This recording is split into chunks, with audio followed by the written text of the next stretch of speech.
With the new Messenger feature, you can now easily connect with your friends by scanning their Messenger QR code, or sharing yours via link. To begin, open the Facebook Messenger app on your phone. Tap on the three lines from the top left corner.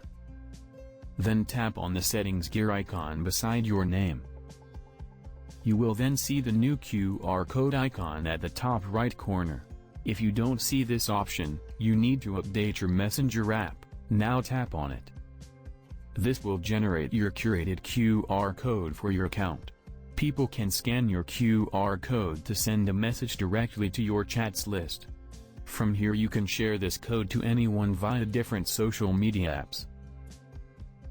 If you need to change your QR code, simply tap Reset QR code. If you reset it, your existing QR code will no longer work. Tap Reset. This will generate your new QR code.